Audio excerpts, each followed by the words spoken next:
Tuhan bersamamu. Inilah Injil suci menurut Santo Matius.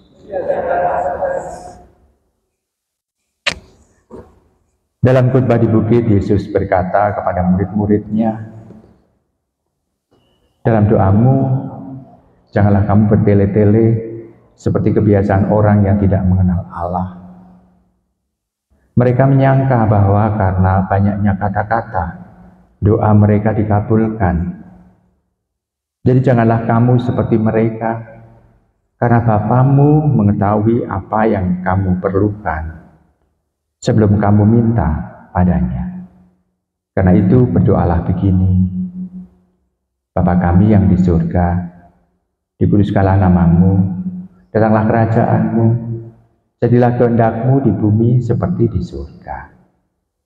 Berilah kami pada hari ini makanan kami yang secukupnya, dan ampunilah kami atas kesalahan kami, seperti kami juga mengampuni orang yang bersalah kepada kami.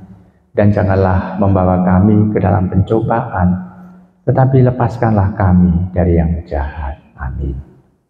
Karena jikalau kamu mengampuni kesalahan orang, Bapamu yang di surga akan mengampuni kamu juga. Tetapi jikalau kamu tidak mengampuni orang, Bapamu juga tidak akan mengampuni kesalahanmu. Demikianlah sabda Tuhan.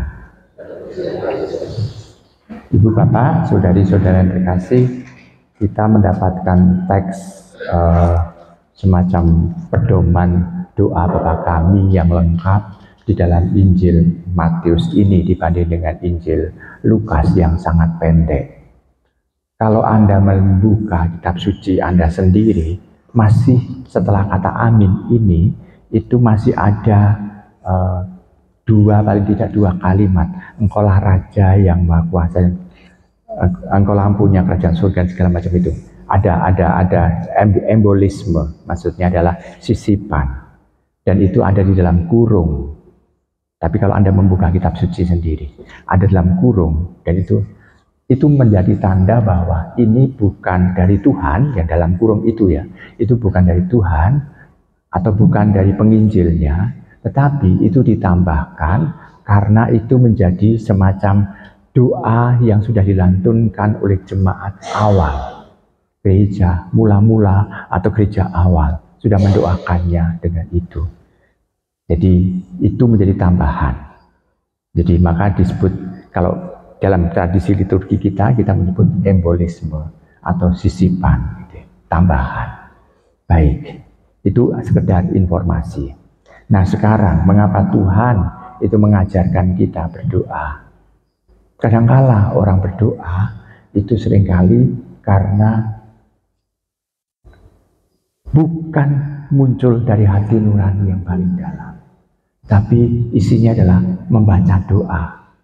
Kalau upacara bendera misalnya, petugas membaca doa, ya. Bukan petugas pendoanya, enggak, tapi membacakan doa. Jadi seolah-olah doa itu dibacakan. Ya. Padahal doa itu adalah artinya harus muncul dari hati yang paling dalam, bukan dibacakan. Nah, kalaupun misalnya doa itu hafalan gimana? Ada orang yang bertanya begitu. Hafalan tidak apa-apa, tetapi yang jelas adalah dari walaupun itu hafalan, tetapi kita harus membawa kata atau makna dari bacaan itu atau hafalan itu dari hati yang paling dalam. Sehingga kita bisa mengatakan, Bapa kami yang ada di surga, dimuliakanlah namamu. Bukan Bapa kami yang ada di surga, dimuliakanlah namamu, datanglah kerajaan, jadilah kehendakmu. Hafalan dong. Tapi kalau kita betul memaknai dan itu menjadi muncul dari hati, ini menjadi doa hati kita. Maka dalam doa tidak bisa balapan. Nah, ini Bapak, Saudara, saya dikasih dalam Tuhan. Demikian juga kalau kita mencoba untuk menggunakan doa-doa orang-orang Yahudi zaman dulu. Doa-doa orang Yahudi zaman dulu ada di dalam Mazmur. Dan Mazmur itu dalam satu perikopa kita harus bisa menghayati isinya. Sehingga kalau Mazmur itu ya bukan kata per kata tafsirannya, tetapi kita harus mencoba untuk melihat bahwa ini rangkaian doa yang dilontarkan oleh orang-orang Israel. Nah, ibu bapak, saudara sekasih, maka kita mencoba untuk melatih diri supaya kita tahu persis bahwa di dalam doa itu adalah ungkapan hati kita mau dekat dengan Dia. Kedekatan inilah yang mau diungkapkan. Coba ibu bapak, saudara terkasih, kalau orang lagi pacaran mau nembak pacari, dia malah nganggu kertas, terus ngomong, ora li ditonton ora raine, ora mripate ning tulisan. Apakah itu berkenan di hati orang yang ditembak? Paling mengatakan, "Nu gaweane sapa?" Oh, kok ngono dadak ngutip milik orang. Nah,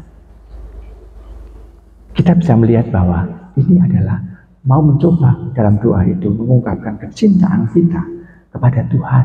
Maka fokus pikiran kita, hati kita adalah kepada Tuhan. Hendaknya itu yang mau diungkapkan. Maka kalau ungkapan itu fokusnya ke sana, maka harus to the point. Bukan rangkaian kata-kata yang indah.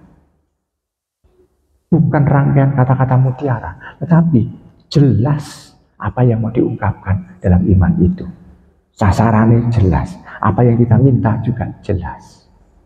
Maka di situ Tuhan mengajari kita bahwa kalau doa hendaknya jangan menggunakan kalimat yang bertele-tele.